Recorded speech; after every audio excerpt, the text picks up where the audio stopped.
технически, поэтому просим потерпеть, пока не знаем. Как только будет, сразу выйдем на связь. Просим подождать.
Добрый день, уважаемые коллеги. Спасибо, что дождались. Просим прощения за небольшую задержку. Начинаем наш очередной брифинг, оперативный брифинг, посвященный ситуации по недопущению распространения коронавирусной инфекции. Участников вы уже хорошо знаете, но тем не менее представлю. Фазлеева Лейла Ринатовна, заместитель премьер-министра Республики Татарстан, Потяшина Марина Александровна, руководитель управления Роспотребнадзора по Республике Татарстан, и Загидуллин Рустам Ильдусович, министр юстиции Республики Татарстан. По традиции сначала мы предоставим слово нашим спикерам, нашим участникам, потом постараемся ответить на ваши вопросы. Лейла Ринатовна, пожалуйста, слово вам. Добрый день, уважаемые коллеги. Разрешите доложить вам ситуацию по Республике Татарстан на текущий момент. В республике сегодня были подтверждены положительные результаты у 6 граждан Российской Федерации, жителей Республики Татарстан. Все пациенты находятся под медицинским наблюдением, чувствуют себя хорошо, удовлетворительно. Соответственно, эти 6 результатов подтверждены. Информацию о них мы сегодня довели до сведения всех жителей Республики Татарстан. Уважаемые коллеги, 2 апреля 2020 года был указ президента Российской Федерации. В соответствии с этим указом мероприятия, связанные с нерабочими днями, продолжаются на территории Российской Федерации до 30 апреля 2020 года. В соответствии с указом президента Российской Федерации в Республике Татарстан ограничительные мероприятия продолжаются на всей территории Республики Татарстан до улучшения санитарно-эпидемиологической обстановки и в связи с предписаниями главного врача Республики Татарстан, Роспотребнадзора Республики Татарстан Потяшиной Марины Александровны. Деятельность системообразующих предприятий в сфере торговли на территории Республики Татарстан приостановлена в связи с тем, что нам необходимо соблюдать ограничительные мероприятия, направленные на минимизацию контактов жителей республики в целях улучшения санитарно-эпидемиологической обстановки в Республике Татарстан. Деятельность системообразующих предприятий в указе президента обозначена в пункте 5, и список есть на сайте правительства Российской Федерации. Довожу также до вашего сведения действующие ограничительные мероприятия по территории Республики Татарстан, такие как работа торговых комплексов, работа магазинов площадью более 100 квадратных метров приостановлена, работа магазинов, продающих, торгующих товарами народного потребления, продуктами питания, промышленной линейкой продуктов, товаров, она возможна, эта торговля, в магазинах и предприятиях до 100 квадратных метров. Все, что связано с линейкой товаров продовольствия на территории республики, работает, продолжает свою работу. Также ограничительные мероприятия не касаются работы аптек, аптечных сетей. Если говорить о предприятиях, об учреждениях, связанных с образованием. На сегодняшний день в Республике Татарстан функционируют дежурные группы в детских садах в связи с необходимостью обеспечения возможности работы жителей республики, которые осуществляют свою деятельность в системообразующих предприятиях, а также на предприятиях или в учреждениях здравоохранения, аптечных сетях и так далее. Со следующей недели, в Республике Татарстан в образовательных организациях начинается осуществление дистантного образования. Все необходимые документы, порядок работы согласован Министерством образования Республики Татарстан, а также Министерством просвещения Российской Федерации. Уважаемые коллеги, я хочу еще раз повторить, что ограничительные мероприятия в Республике Татарстан продолжаются в течение периода до момента, пока будет фиксироваться улучшение санитарно-эпидемиологической обстановки.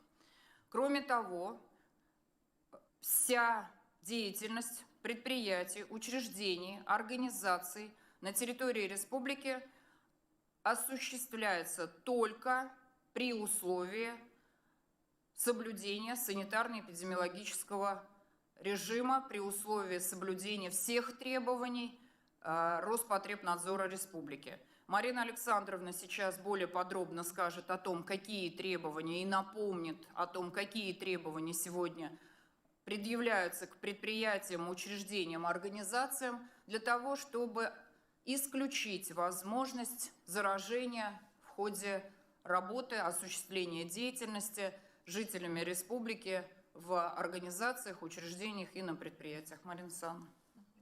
Спасибо. Добрый день, уважаемые коллеги. Действительно, эпидемиологическая ситуация по новой коронавирусной инфекции в Республике Татарстан остается непростой.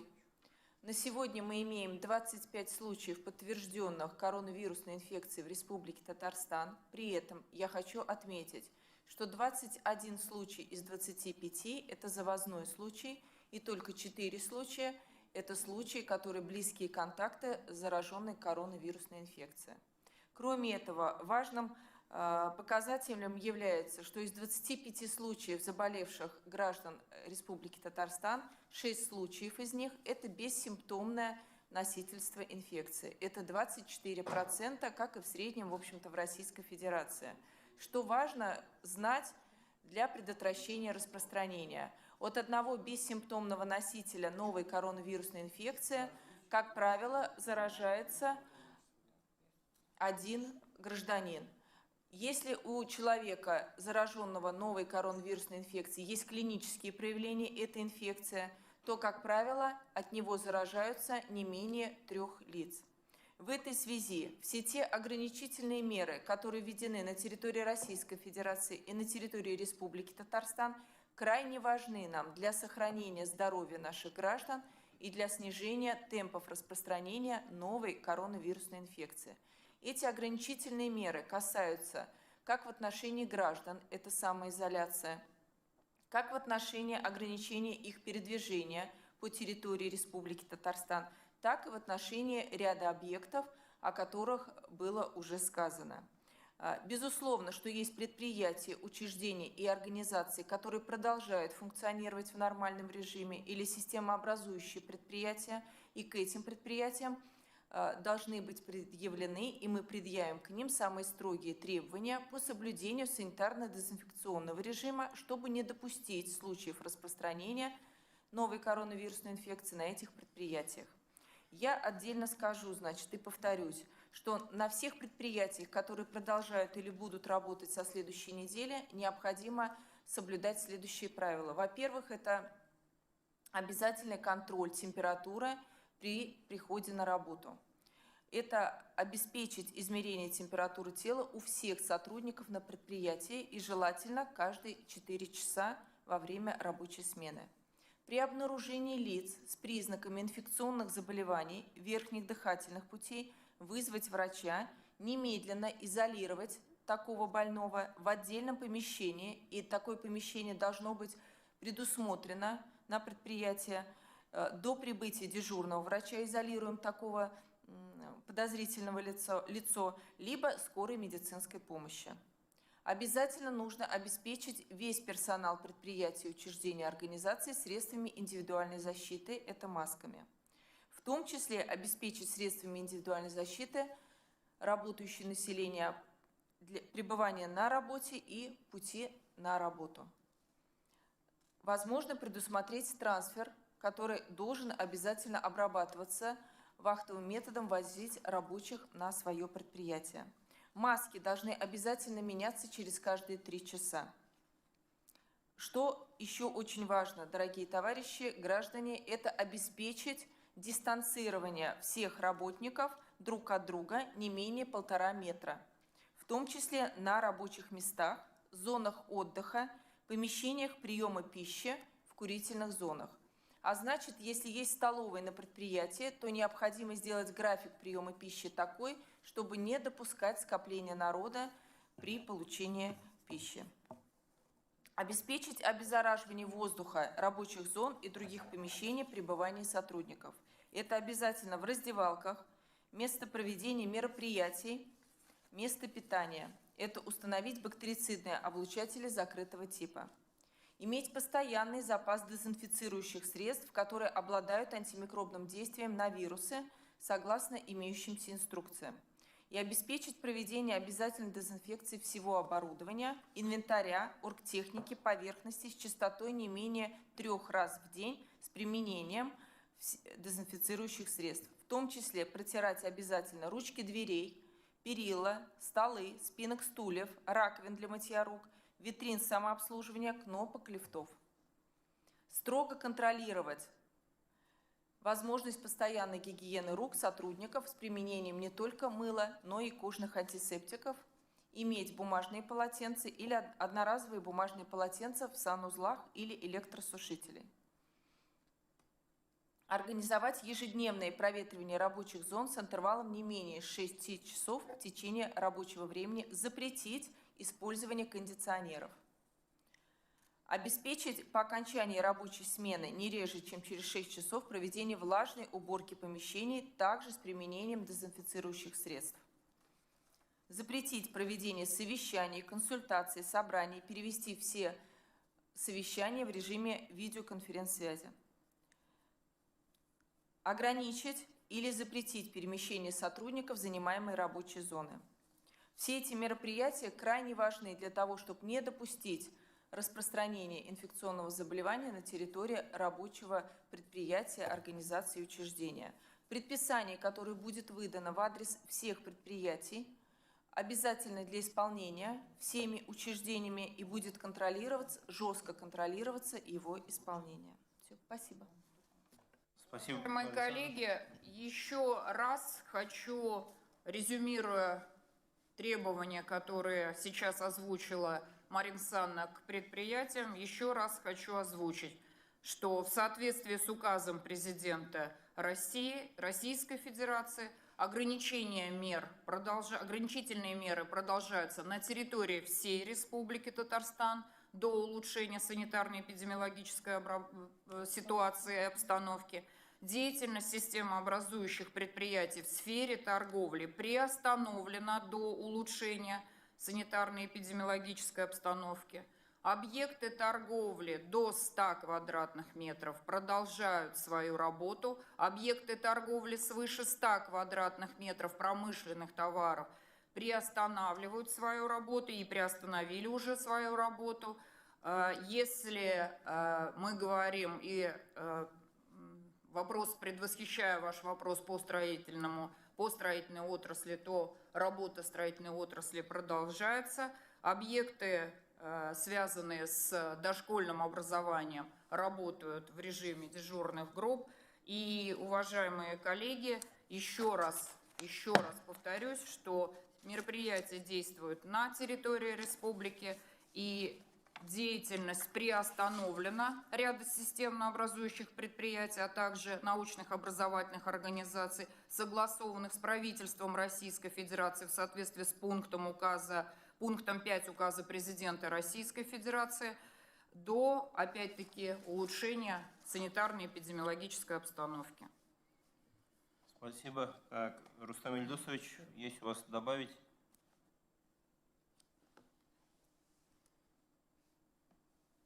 Добрый день, уважаемые коллеги. Я думаю, вчера все слушали президента России. Сегодня, наверное, уже все увидели указ, который официально был опубликован. Я бы хотел на несколько моментов в этом указе обратить внимание. Его отличие от указа, который был принят 25 марта 2020 года за номером 206. Первое, на что обратить хочу внимание, это то, что регионам предоставляется возможность определять территорию, на которой вводятся ограничительные меры. На сегодняшний день мы ввели ограничительные меры на территории всей республики. При необходимости мы сможем конкретные территории определять, исключать и так далее. Помимо этого, указ так же, как и предыдущий, определяет организации, на которые он не распространяется. Здесь есть дополнение. В частности, указ дополнен организациями, предоставляющими финансовые услуги в неотложных ситуациях. Это в первую очередь услуги по расчетам и платежам. Кроме того, указ определяет то, что на территории России продолжают работать системообразующие организации. При этом регионам предоставлена возможность приостановить их деятельность по согласованию с правительством России. Соответствующие изменения указа также найдут отражение в нормативно-правовых актах нашей республики. Спасибо за внимание. Уважаемые коллеги, опять-таки предвосхищая вопрос, хочу обозначить, что в рамках ограничительных мер, которые уже работают на территории Республики Татарстан, если мы говорим о предприятиях, организациях общепита, то все подобные организации работают на доставку продуктов и готовых изделий и работают на вынос. Если мы говорим о предприятиях, деятельность которых приостановлена, дистанционная торговля товарами народного потребления, которая сегодня разрешена на территории Российской Федерации, она также может осуществляться, в том числе системообразующим предприятием торговли, деятельность которого на данный момент до улучшения санитарно-эпидемиологической обстановки приостановлена. Спасибо. Тогда, с вашего разрешения, перейдем к вопросам. Да. Сначала я первый вопрос задам сам. Прошу подготовиться Республиканскому агентству Татмедиа. Первый вопрос, значит, от реального времени. Видимо, вопрос поступил от предпринимателей, которые ведут деятельность в сельском хозяйстве. Индивидуальный предприниматель, крестьянское фермерское хозяйство, сделал справку по форме, но его остановили сотрудники ГАИ и начали пробивать справку по какой-то базе и сказали, что она недействительна. Что ему делать? То есть сейчас начались весенние полевые работы. Какие рекомендации, как быть нашим сельским труженикам, которые должны провести вовремя посевные работы? Уважаемые коллеги, деятельность предприятий, которые связаны с сельским хозяйством, она также осуществляется в режиме постановления Кабинета министров Республики Татарстан. У нас с вами определен формат справки, который предъявляется в случае, если транспортное средство остановили. В течение периода вработки вот первого-второго дня было много замечаний, но в течение уже сегодняшнего дня практически не поступают замечания, и отрабатываем мы каждое по мере поступления и справляемся с ситуацией. Поэтому, уважаемые коллеги, я прошу еще раз внимательно ознакомиться всем руководителям предприятий и в том числе предприятий, связанных с сельским хозяйством, внимательно познакомиться с постановлением Кабинета министров, с указом президента и увидеть, что, конечно, работника, который осуществляет деятельность, и она укладывается в рамки строительного комплекса или сельскохозяйственного, она возможна и проводится на территории Республики Татарстан. Я думаю, что это тот как раз единичный случай. Так, уважаемые коллеги, Республиканское агентство Татмедиа, вы готовы? Есть вопрос? Готовы, добрый день. Да, Татаринформ, пожалуйста. Хотелось бы узнать, касаются ли ограничения по торговле на 100 квадратных метрах и не более таких федеральных сетей, как «Магнит», «Пятерочка», других крупных ритейлеров. Как вообще это скажется на продуктовых магазинах в Татарстане? Спасибо. Уважаемые коллеги, еще раз, это, наверное, уже третий, хочу сказать, что магазины, которые работают и продают товары, связанные с продовольствием, они продолжают свою работу. Деятельность приостановлена тех комплексов, которые имеют товары народного потребления иные, И, уважаемые коллеги, в торговых комплексах крупных сеть аптечная и сеть продовольственных товаров продолжают свою работу. Следующий вопрос. Да, реально время. Микрофон не слышен. Ага, интернет-газета «Реальное время». Какая помощь оказывается бизнесу по переходу на удаленку? Ну, не любой бизнес может работать именно дистанционно, такси, парикмахерские. Как им быть? Где взять справки тем же курьерам? Уважаемые коллеги, если мы говорим о курьерской службе, то у них есть также работодатель, который эту справку по установленному образцу выдает. И на сегодняшний день проблем с курьерской доставкой по территории республики в рамках горячей линии, звонков на горячую линию не зафиксировано. В случае, если таковая имеется, прошу сообщить по установленным телефонам горячей линии. ГТРК «Татарстан», Настя Аксенова, в телевидении. Вопрос нам позвонила жительница Лениногорска. Она с диагнозом, она должна кататься на химиотерапию в Альметьевск. Сейчас межмуниципальное сообщение, оно прекращено, автобусы не перевозят, денег у нее больших на такси нет. Как быть в случае? Планируется ли какая-то координация действий между Минздравом республиканским и правительством в этом случае? Как быть онкобольным людям? Спасибо. Координация деятельности по данному направлению осуществляется совместно Министерством здравоохранения, Министерством социальной защиты и волонтерским центром Республики Татарстан. Соответственно, опять-таки, уважаемые коллеги, в случае, если такая ситуация появляется, то разрешение на выезд, безусловно, оно прописано. Это оказание медицинской помощи. Никто препятствовать передвижению не будет. Это связано с оказанием медицинской помощи жизненно важной. И обеспечение доезда и работа с теми, кто находится на этих процедурах, также осуществляется, как я уже обозначила, Минздрав и Минтруд Республики. Коллега, пожалуйста. Да, Данил Зайнуллин, Бизнес Онлайн. В Москве 3000 зараженных коронавирусом, в Казани в 100 раз меньше, однако столица отказалась от системы пропусков, а в Татарстане ввели систему регистрации, СМС-регистрации. Будет ли Татарстан корректировать принятые против коронавируса меры с учетом опыта Москвы? Спасибо.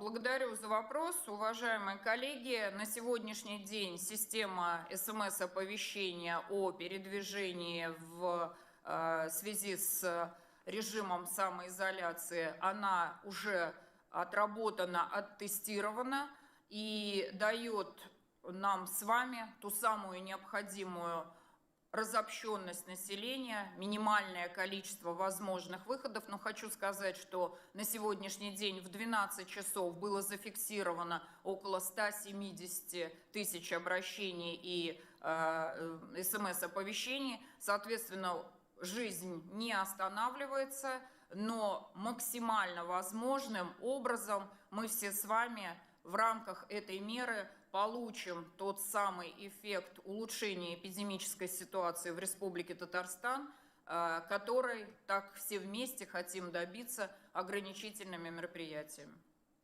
Не планируется отмена. Если позвольте, я задам вопрос от Бавлы-Информ. Это я сам с собой, да? От Бавлы-Информ. Есть ли официальный документ касательно штрафов уже за нарушение режима самоизоляции? Например, вышел из дома без справки и без СМС-пропуска. То есть это, наверное, вопрос Рустаму Ильдусовичу, какими нормативно-правовыми актами это регулируется и где прописаны штрафы и ответственность? У нас 1 апреля был опубликован федеральный закон, которым были внесены изменения, в том числе в Кодекс об административных правонарушениях Российской Федерации. Этими изменениями ужесточена ответственность за несоблюдение санитарно-эпидемиологических правил. Ответственность установлена статьей 6.3 и привлекается по части 2. Согласно этим изменениям предусмотрены достаточно крупные штрафы. Я хочу зачитать. Для граждан штраф от 15 до 40 тысяч рублей, для должностных лиц от 50 до 150 тысяч рублей, ИП от 50 до 150 или административное приостановление деятельности до 90 суток, Юридические лица штраф от 200 до 500, либо при остановлении деятельности до 90 суток. Все, кто в нарушении установленных нами правил и ограничений, если он не будет их соблюдать, то в рамках действующего законодательства может быть привлечен к административной ответственности по части 2 статьи 6.3 Кодекса об административных правонарушениях Российской Федерации. Спасибо. И, Марина Александровна, вопрос связан с Москвой. Есть ли информация по возрасту заболевших? Вот в Москве там срез дают, в каком возрасте, какое количество из заболевших. В Татарстане из 25 подтвержденных случаев срез по возрастам есть?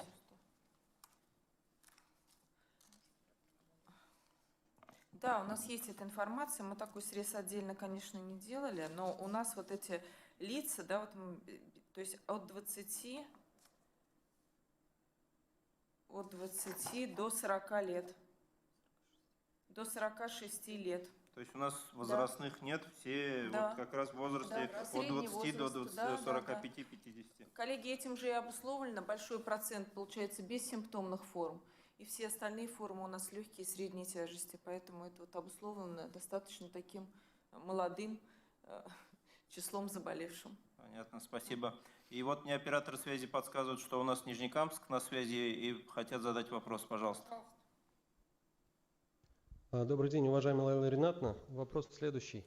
У нас с 30 марта начала работать горячая линия в Нижнекамском муниципальном районе, и получаем массу вопросов, связанных непосредственно с ограничениями, связанными с передвижением по территории Нижнекамского муниципального района и по территории Республики Татарстан в целом. Как уже коллеги обозначили, есть вопросы, связанные с передвижением больных, которые у нас лечатся в республиканских клиниках. Что делать родственникам? Приведу пример. Папа условно лежит в больнице в республиканском центре. После операционной необходимо ехать в Казань, его забрать. Что делать родственникам, чтобы беспрепятственно пересесть 4 района, забрать родственника, вернуть домой? И сразу второй пример приведу. Поступает масса звонков, связанных с тем, когда родственникам нужно забрать с других городов детей, которые приехали с района в тот же аэропорт города Казани. То есть самые сложные вопросы сейчас в части передвижения по Республике Татарстан.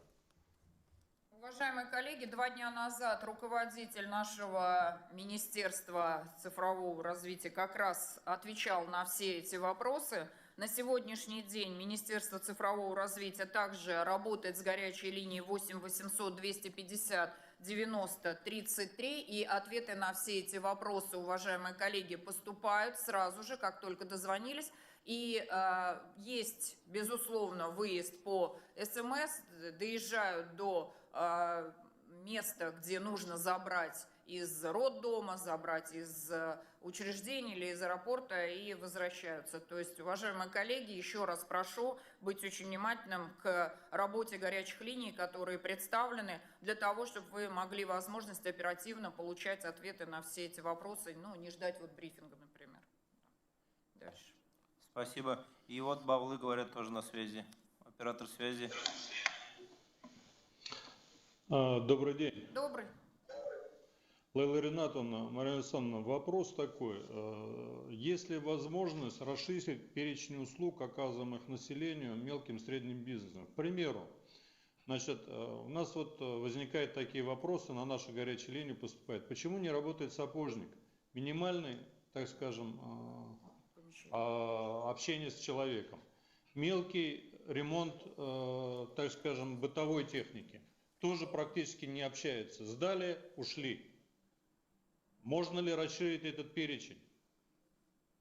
Аналогичный вопрос поступил агентству ТАСС. Планируется ли смягчить меры в отношении малого бизнеса после обращения Путина? Возможно, открыть какие-то объекты с небольшой, маленькой вот этой площадью? Уважаемые коллеги, спасибо за вопрос. Действительно, он был ожидаем. Но я еще раз повторю, что на сегодня ситуация эпидемиологическая в Республике Татарстан непростая. Непростая в части пока регистрации, ну, небольшого числа, но постоянной регистрации случаев. Поэтому в ограничительных мерах принято решение. Мы будем эту и следующую неделю обязательно в полном объеме работать. А вот далее, к концу следующей недели, мы посмотрим, исходя из санитарно-эпидемиологической обстановки, которую будем иметь к концу следующей недели, возможно, мы, обсудив эти меры с правительством Республики Татарстан, возможно, такие послабления предусмотрим. На сегодня эту и следующую неделю живем пока в режиме ограничения. Это крайне необходимо для того, чтобы не допустить массового распространения коронавирусной инфекции. И я благодарю всех за понимание, потому что это действительно мера крайне необходимая на сегодня в целом для каждого жителя Республики Татарстан. Уважаемые коллеги, позвольте я один вопрос задам, потом вернусь в агентство Татмедиа. Если есть такие данные у вас, Лейла Ринатовна, наверное, у вас, если они аккумулируются, сколько человек в республике уже привлечено к ответственности за нарушение самоизоляции? При нарушении режима самоизоляции по какой статье идет составление протокола? Вопрос от ТНВ. Это вторая часть, наверное, Рустаму Ильдусовичу. Вы знаете, мы начали работать ведь только буквально второй день по второй части статьи 6.3 за решение самоизоляции. Да. До этого мы составляли протоколы по статье 6.3, которая не имела под собой частей, поэтому и у нас, получается, за режим изоляции, значит, у нас было составлено 42 протокола, это на вчерашний день, на утро, 42 протокола прибывшими и контактными лицами, это те, кто должен находиться на дому, и нарушение режима самоизоляции по гражданам, которые праздно ходят по улицам без на то надлежащей причины. Таких протоколов было составлено 356. Спасибо. Так, агентство Татмедиа, пожалуйста, вернулись к вам. Есть вопросы? Да, сегодня в СМИ появилась информация, что в Татарстане есть сложности в работе газетных киосков, коллеги не могут продавать печатную продукцию. Вот. Хотелось бы узнать, разрешено ли им работать сейчас? Дорогие коллеги, возвращаясь к вопросу первому, до 100 квадратных метров функционируют объекты, которые продают товары промышленные, товары продовольственной линейки и, соответственно, газеты, они тоже входят в перечень товаров, которые возможно продавать на территории магазина или торгового предприятия до 100 квадратных. Но, несмотря на это, в ряде районов возникли сложности, да, и запретили продавать, реализовывать печатную продукцию. Коллеги, что принимается, делать? отработаем сегодня в течение часа после нашей с вами встречи. Спасибо. Реальное время. Да, спасибо. Интернет-газета «Реальное время». Часть мер поддержки бизнеса уже была озвучена. Да, будут ли какие-то дополнительные региональные меры? Какие? И возможно ли компенсации тому бизнесу, кто терпит наибольшие убытки? Уважаемые коллеги, в республике есть рабочая группа, которая занимается вопросом, связанным с устойчивостью развития экономики в связи с коронавирусной инфекцией, распространением коронавирусной инфекции на территории Российской Федерации, Республики Татарстан, волатильностью рубля и ценой на нефть. Соответственно, все те задачи, которые сегодня вы обозначаете, они являются основными мероприятиями именно этой группы. И, насколько я помню, в ближайшее время запланирован брифинг как раз по данным вопросам. Если можно, уважаемые коллеги, скомплектовать весь этот перечень вопросов и направить уже для проведения еще одного брифинга. Они есть, эти вопросы. ГТРК Татарстан, да, Настя Аксенова. Что означает формулировка улучшения санитарно-эпидемиологической обстановки, при каких обстоятельствах, при каких параметрах она наступает или возникает? Просто постоянно эта формулировка звучит, важно понимать нам, чтобы мы передали дальше. Спасибо. Да, это когда мы будем иметь отсутствие роста случаев заболеваний на территории Республики Татарстан, либо мы достигнем снижения числа случаев на территории Республики Татарстан. В течение. А на протяжении которого времени будет? Ну, просто за последние 2 суток не было зафиксировано заболевших, а вот сегодня стало известно о том, что 6 случаев уже зафиксировано. Просто по времени, чтобы тоже было понятно. В течение не менее недели. Можно это уточнить, точно. да, когда ожидается пик заболеваемости? Есть какие-то? Нет, на сегодня пока сказать это крайне сложно, поскольку идет прирост новых случаев. В этой связи мы еще до пика не достигли. Уважаемые коллеги Бизнес Татмедиа, онлайн, пожалуйста. тут уже повторно начали задавать некоторые наши коллеги. Просим с пониманием отнестись. Есть еще те, кто ни разу не задал. Вот у нас на связи Дрожжановский район. Пожалуйста, оператор связи, соедините с Дрожжановским районом. Не слышим. По родительской плате за посещение детьми детского сада. Это решение будет на уровне республики или на уровне района можно принимать решение? Так, Лейла Ринатовна, ну, насколько я знаю, этот вопрос в работе и какое-то решение в ближайшее время должно быть. Решение в ближайшее время будет доведено. Пока еще, к сожалению, без ответа, но над этим вопросом работают, и в ближайшее время, надеюсь, мы этот вопрос решения озвучим. Так. Спасибо. Вопрос следующий. Наблюдается ли от коммерсанта, наблюдается ли рост увольнений среди медработников? Какова обеспеченность медработниками из расчета 3800 койко-мест, приготовленных для зараженных коронавирусом? Насколько обеспечена потребность медицинских работников в средствах индивидуальной защиты и медоборудованием? И связанный вопрос, сколько тестов в республике уже сделано?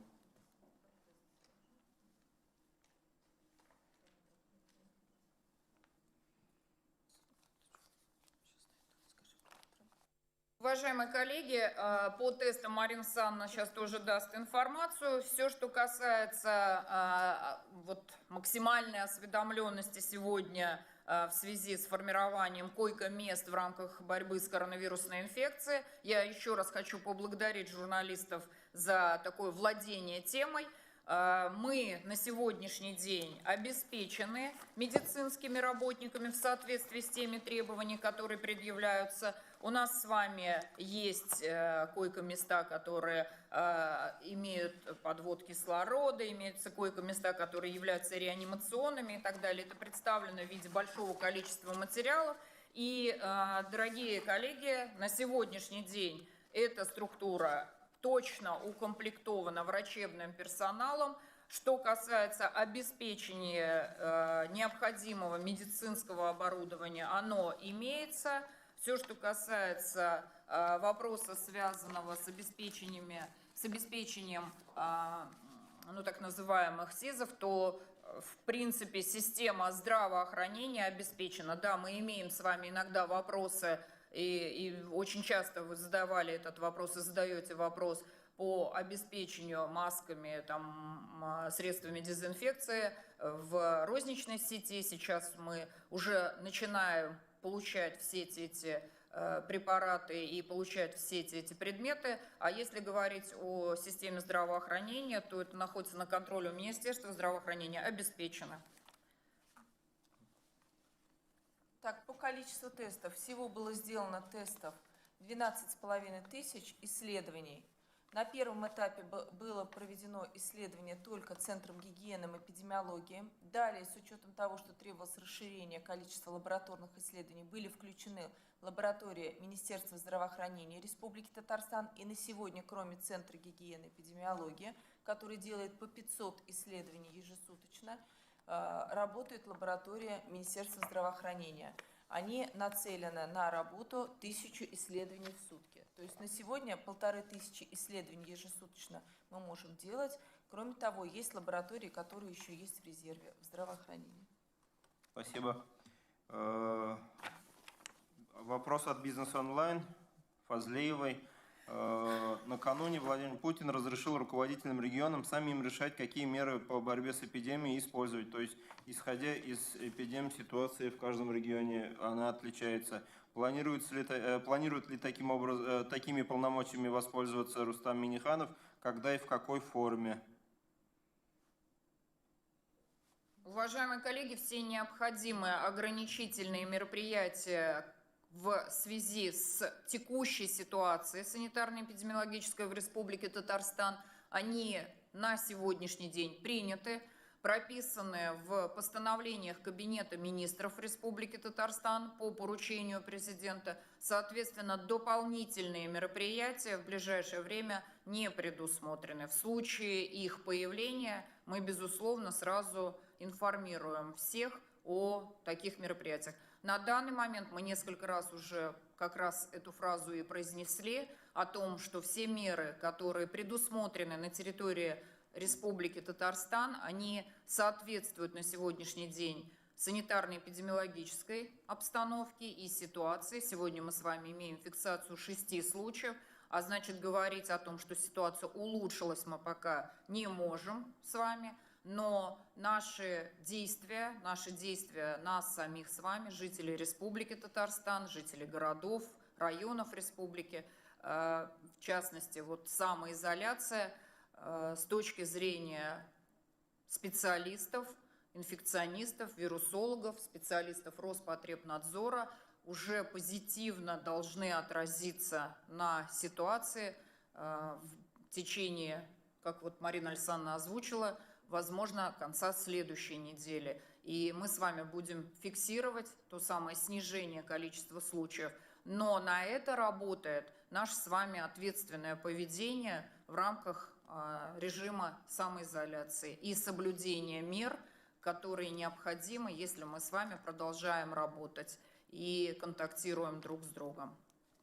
Лейла Ринатовна, если позволите, следующий вопрос связан с КАМАЗом. КАМАЗ намерен прервать режим и выйти на работу 6 апреля. Сергей Когогин обратился с просьбой внести в перечень товаров первой необходимости автокомпоненты, коммерческие автомобили, автобусы. Получали ли правительство в Татарстане такое письмо и какие предприятия еще тоже просят, чтобы они вышли на работу? О том, какие предприятия просят выхода на работу, уважаемые коллеги, я вам сейчас не отвечу, потому что данной информации нет. Если говорить о КАМАЗе, то в соответствии с пунктом 5 указа приостановить деятельность системообразующего предприятия можно в соответствии с согласованием правительства Российской Федерации. Соответственно, пункт 5 указа президента. Уважаемые коллеги, вот срочное сообщение для вас. Посмотрите на аккаунт президента в Инстаграме. Он разместил сообщение, связанное с оплатой за детские сады. Ко мне поступает много обращений от родителей. Дал поручение правительству отменить абонентскую плату в детских садах во время нерабочих дней. Всем, кто уже успел оплатить за данный период, будет проведен перерасчет. Берегите себя и своих близких. Так Спасибо что вот большое. Спасибо большое. Вот такая вот информация только что пришла. Вопрос остался сразу с ответом по результатам нашего с вами брифинга. Можно до сведения жителей республики эту информацию с помощью вас уже сегодня довести. Это информация, которую очень ждали.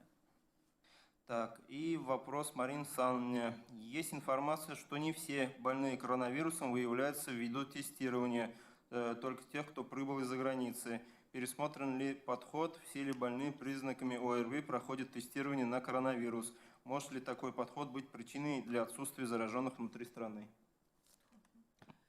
На сегодня я повторю, кто имеет показания для обследования на коронавирусную инфекцию. Это все пациенты с симптомами острых респираторных вирусных инфекций, прибывшие из-за рубежа. Это все пациенты с признаками пневмонии, вне зависимости от того, были они в зарубежной поездке или не были.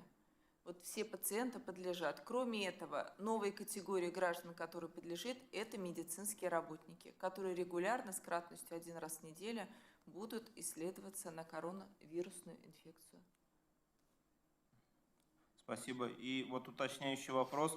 100 тысяч обратившихся за СМС-пропуском, так скажем, это за весь же период? 170 тысяч. Да, за весь период. Это Да. получается за 3 дня или за 2 дня?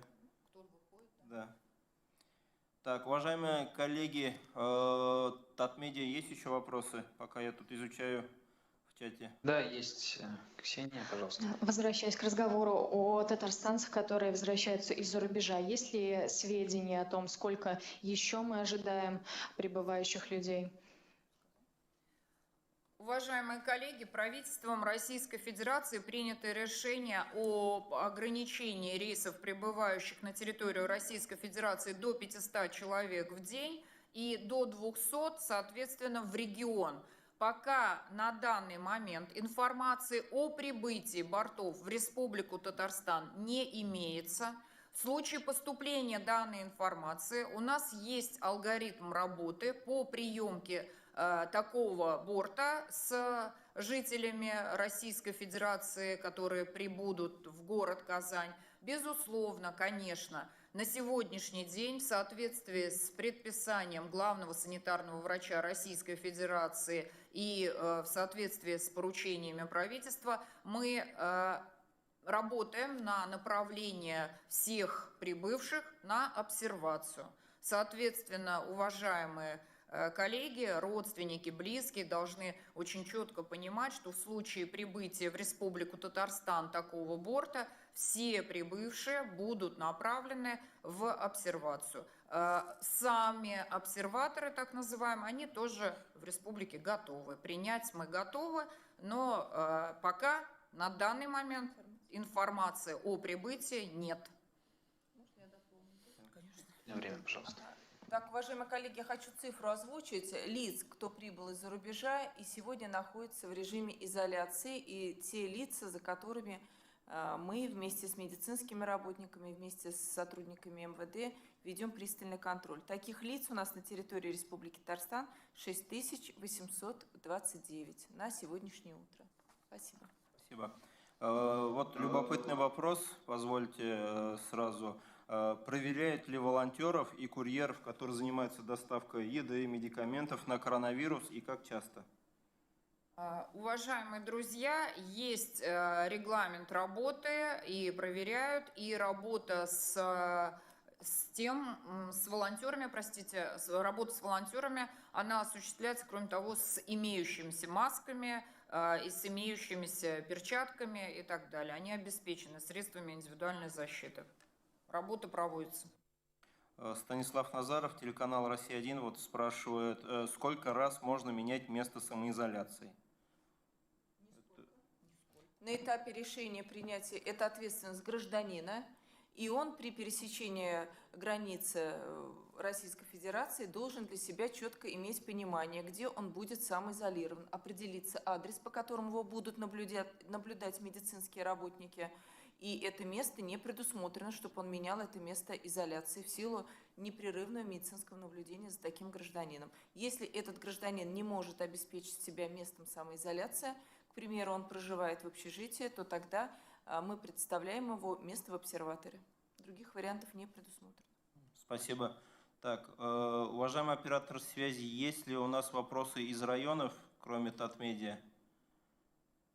Есть вопрос от Бугульмы и Азнакаева. Пожалуйста, Бугульмы и Азнакаева, соедините нас. Добрый день, слышно? Лейла Ринатовна, поступают звонки у нас в администрацию от разных людей, которые самозаняты, и ЛПХ. Вопрос задают, как им передвигаться по городу, так как у них справку можно заполнить, у них отсутствует и печать, и официально невозможно оформить. ЛПХ, они перевозка сельхозпродукции. Уважаемые коллеги, мы сегодня этот вопрос с заместителями глав администрации обсуждали и с Министерством сельского хозяйства обсуждали.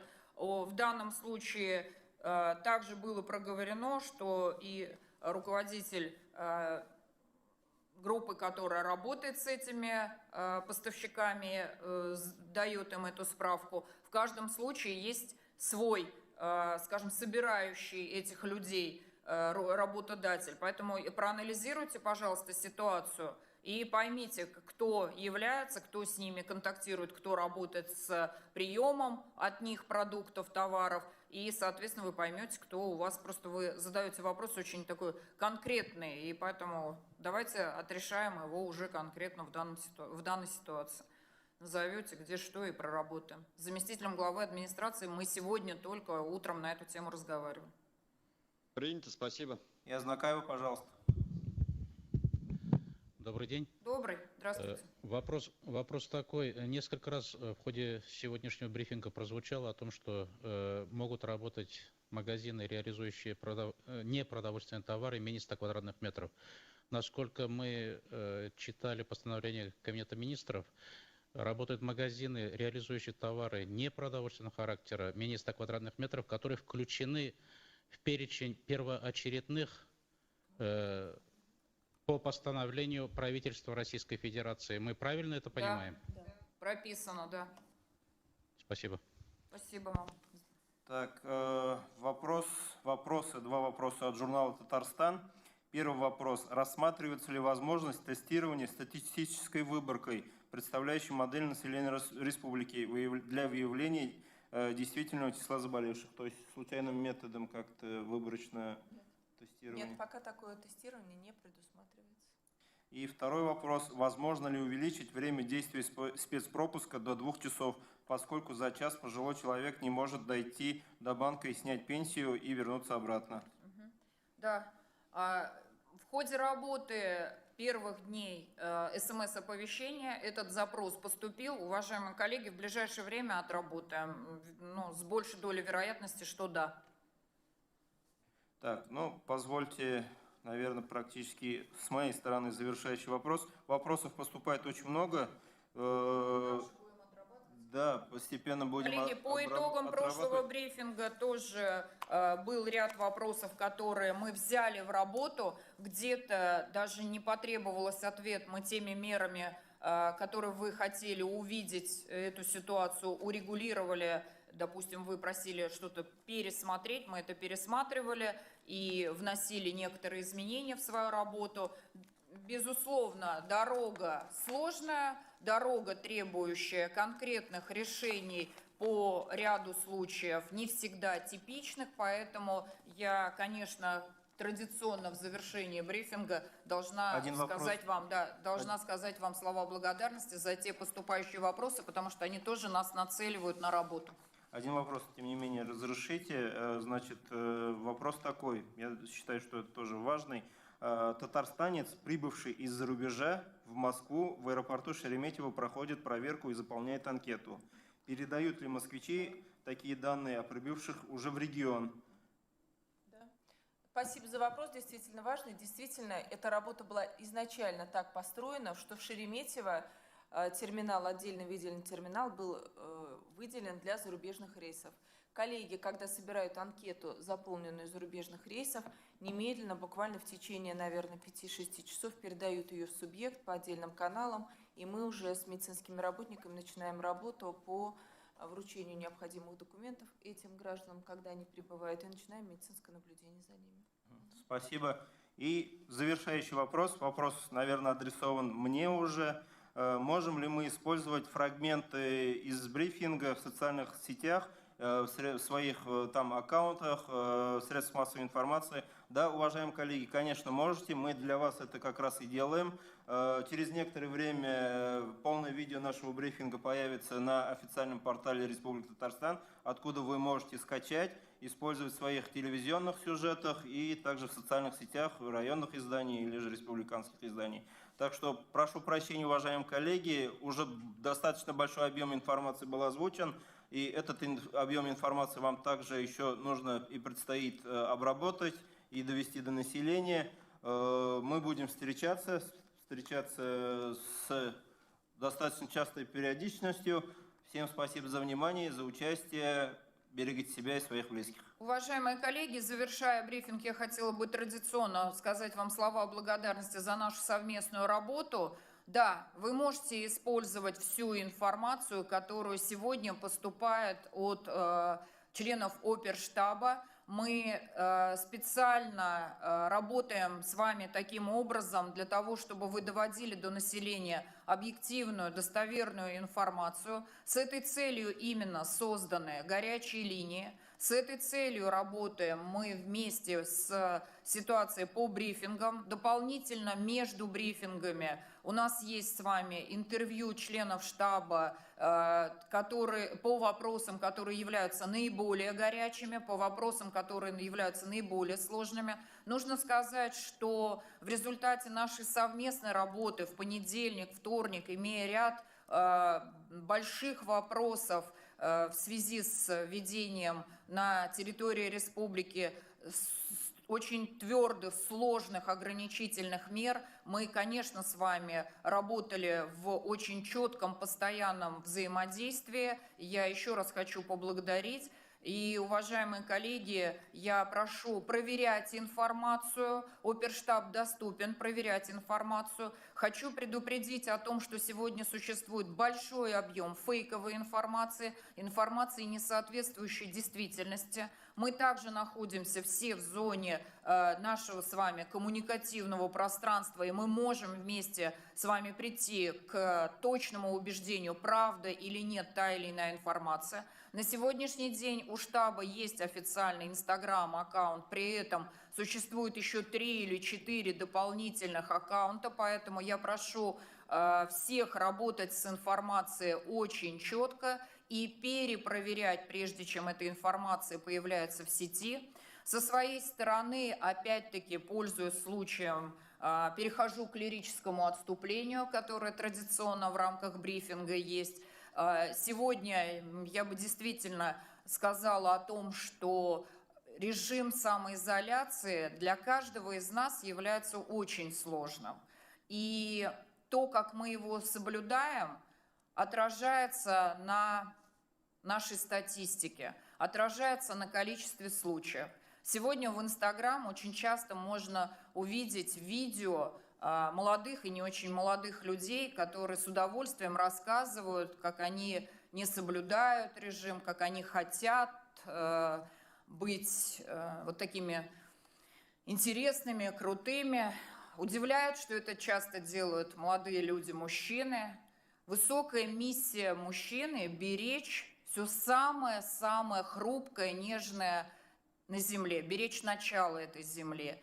Мать, жену, своих детей, родителей. И я думаю, что рефрен и текст этих молодых людей очень сильно поменяется, если ситуация такая, как коронавирус, может коснуться каждого из нас с вами. И пусть бережет небо наших с вами родителей, наших с вами детей, нас с вами.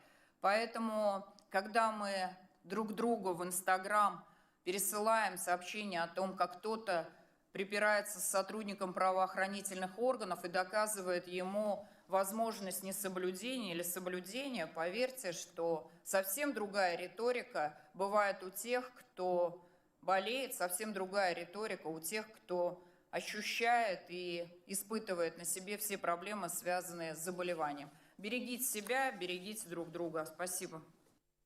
Всем спасибо за внимание.